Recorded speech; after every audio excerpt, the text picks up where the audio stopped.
¿Qué sucede cuando Dios guarda silencio y el hombre, en su desesperación, busca en lo prohibido?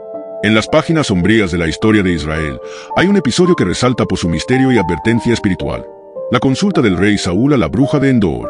Este relato, registrado en el primer libro de Samuel 28, 3 al 25, es un testimonio de lo que sucede cuando el hombre, en su desesperación, decide cruzar los límites establecidos por Dios. Saúl, el hombre que una vez fue ungido y escogido por Dios como líder de Israel, ahora se encuentra completamente solo, sin voz divina que lo guíe. Era una noche tensa. Los filisteos, enemigos acérrimos de Israel, se habían reunido para la batalla. Desde las colinas, Saúl observaba el inmenso campamento enemigo, y un frío de terror lo atravesó. Y viendo Saúl el campamento de los filisteos, tuvo miedo, y se turbó su corazón en gran manera. Hasta ese momento, Saúl había tenido acceso al consejo divino, pero esta vez, cuando clamó a Dios, el cielo permaneció en un silencio absoluto. Y consultó Saúl a Jehová, pero Jehová no le respondió, ni por sueños, ni por Urim, ni por profetas. Este silencio divino es consecuencia de su desobediencia continua y de su rechazo al mandato de Dios. Sin dirección divina y consumido por el miedo, Saúl tomó una decisión desesperada. A pesar de haber expulsado a los adivinos y hechiceros del país, en cumplimiento de la ley de Dios, no os volváis a los encantadores ni a los adivinos, no los consultéis, contaminándoos con ellos. Yo Jehová vuestro Dios. Ordenó a sus siervos: búscame una mujer que tenga espíritu de adivinación, para que yo vaya a ella y por medio de ella pregunte. Los siervos le informaron de una médium que vivía en Endor. Disfrazado para no ser reconocido, Saúl, acompañado por 2 hombres, se adentró en la oscuridad de la noche. Al llegar a la casa de la médium, la mujer dudó. Sabía que la consulta de espíritus estaba prohibida bajo pena de muerte. Pero Saúl, con una mezcla de engaño y desesperación, juró solemnemente: vive Jehová, que ningún mal te vendrá por esto. Al escuchar esto, la médium accedió, y Saúl le pidió: hazme venir a Samuel.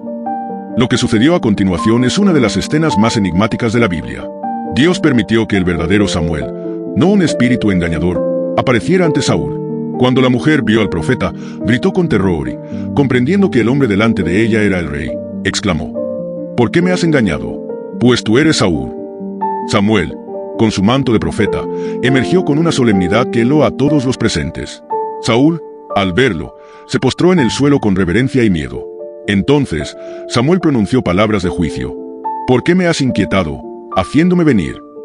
Saúl, con angustia y desesperado, respondió: estoy muy angustiado, pues los filisteos pelean contra mí, y Dios se ha apartado de mí, y no me responde más, ni por medio de profetas ni por sueños. Por esto te he llamado, para que me declares lo que tengo que hacer. La respuesta de Samuel fue contundente y devastadora. Le recuerda su desobediencia a la voz de Dios. Jehová ha hecho como dijo por medio de mí. Pues Jehová ha quitado el reino de tu mano, y lo ha dado a tu compañero David. Como tú no obedeciste a la voz de Jehová, ni cumpliste el ardor de su ira contra Amalec. Por eso Jehová te ha hecho esto hoy. Y Jehová entregará a Israel también contigo en mano de los filisteos, y mañana estaréis conmigo, tú y tus hijos, y Jehová entregará también al ejército de Israel en mano de los filisteos. El juicio es claro. La derrota de Israel está decretada. Saúl y sus hijos morirán al día siguiente, y el reino pasará a David. Al escuchar esto, Saúl cayó al suelo, abatido, temblando de miedo y débil por el ayuno. La médium, mostrando inesperada humanidad, insistió en que comiera algo. Aunque Saúl se resistió al principio, finalmente accedió. Aquella noche, el rey cenó pan y carne en la casa de una médium, consciente de que la sentencia de muerte ya estaba escrita. Cuando el sol se alzó al día siguiente, el ejército de Israel se enfrentó a los filisteos en una batalla desesperada en el monte Gilboa. Tal como había profetizado Samuel, el juicio de Dios comenzó a cumplirse. Los filisteos avanzaron con fuerza, derrotando al ejército israelita y sembrando caos. Uno por uno, los hijos de Saúl fueron asesinados. Jonatán, Abinadab y Malquisúa cayeron en el campo de batalla. Saúl, herido de muerte por los arqueros enemigos, sabía que no tenía escapatoria.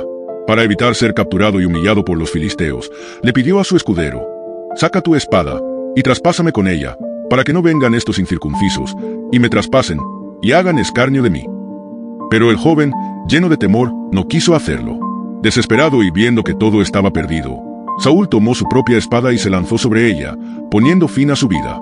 Su escudero, al ver a su rey muerto, hizo lo mismo. Así terminó la vida de Saúl, el primer rey de Israel, en un acto de desesperación y derrota. Israel fue derrotado, y los filisteos tomaron sus ciudades. Cuando encontraron el cadáver de Saúl, lo decapitaron y exhibieron su cuerpo como trofeo en los muros de Betzán. Este episodio nos deja lecciones espirituales profundas. Primero, Dios debe ser nuestra única fuente de dirección. La ley de Dios prohíbe consultar a los muertos y recurrir a prácticas ocultas, pues estas son una abominación. El ocultismo y cualquier intento de manipular el mundo espiritual están condenados por Dios porque apartan al ser humano de su guía y su verdad. Al ignorar esta instrucción, Saúl demuestra su falta de fe en Dios y se expone a la destrucción espiritual. Segundo, la historia de Saúl es un recordatorio del peligro del alejamiento espiritual. Su desobediencia persistente lo condujo a un estado de desesperanza en el que, incluso al buscar ayuda, no pudo encontrar paz porque había roto su relación con Dios. Tercero, el relato subraya la soberanía de Dios en el cumplimiento de su palabra. Aunque Saúl intentó alterar su destino, el juicio divino era irrevocable. Finalmente, la historia de Saúl contrasta con la vida de David. Aunque David también pecó, su arrepentimiento genuino lo reconcilió con Dios. Saúl, en cambio, mostró un corazón orgulloso y endurecido que buscó soluciones en prácticas prohibidas en lugar de buscar un verdadero arrepentimiento. En conclusión, el episodio nos enseña que aunque Dios es paciente y misericordioso, llegará un momento en el que el juicio será inevitable si no nos volvemos a Él con un corazón arrepentido. Solo en Dios encontramos verdadera guía, restauración y esperanza, y cualquier otra fuente de dirección solo conduce a la ruina espiritual.